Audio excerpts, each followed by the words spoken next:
This is going to be a tough video to make. Today, we have lost a great man.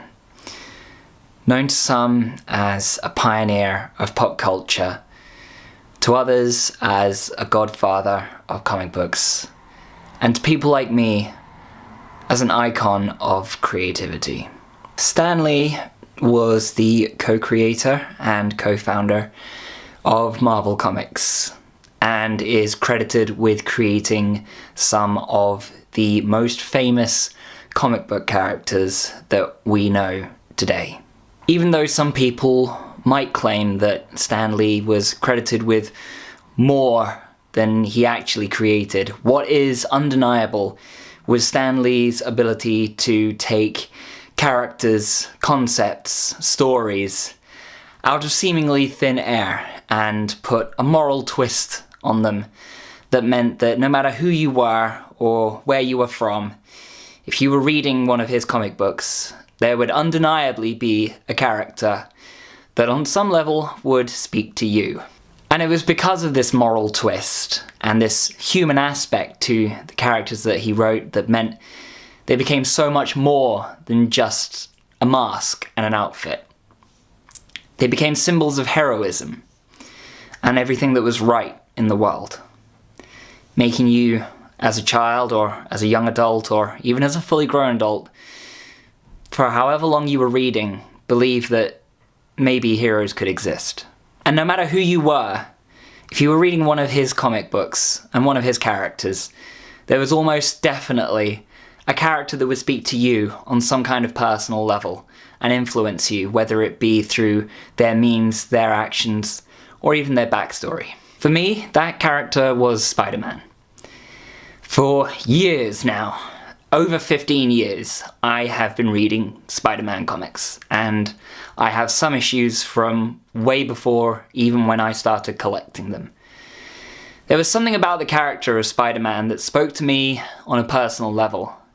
It wasn't because he started off as a genius, billionaire, playboy, philanthropist, or frozen and woken up and out of time. You see, Spider-Man was just a kid. He was a kid like anyone else. He might not have been very popular in school, did pretty good on his grades, but he learned very quickly when he did receive powers that with great power comes great responsibility. And that's a lesson that can be taught universally. No matter who you are, no matter what you are doing, that sentence still rings true. With great power comes great responsibility. And I think that's why Spider-Man spoke to me on such a personal level, because there was something about Spider-Man as a character that was so relatable, because he didn't have this life that meant he could be superheroing all day and there would be no ramifications from it. Peter Parker still had to live a life. Peter Parker had to have a job. He had to have an income. But he still had the responsibility of being Spider-Man because nobody else could be. And that was his burden to bear. And just the design of the character that Stan Lee came up with for him, the fact that it could be anyone under the mask, it could be, you know, your neighbor down the street, it could be someone you know, it could be a family member, it could be any number of people. But the fact that it was just a kid, and that for me is why Spider-Man has always been one of my favourite comic characters, and to me, one of Stan Lee's best and finest creations. So in closing, I want to say 2 words. Thank you.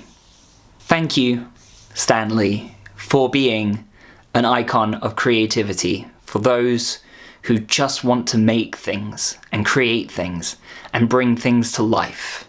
Thank you for bringing heroes in comic books into our lives, for entertaining us and for making us believe in the completely unbelievable, even if it's just for 15 minutes at a time. And thank you for pioneering pop culture to the point that no matter who we are, we could be from different places, different ages, different genders, different ends of the world.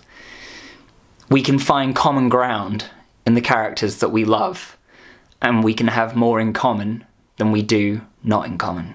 But above all, thank you for helping us believe that heroes can exist, whether they wear masks and uniforms or not. So thank you, Stan, the man, Lee. You will be missed, but not forgotten. So one more time, for the people at the back who might not have heard it. Excelsior.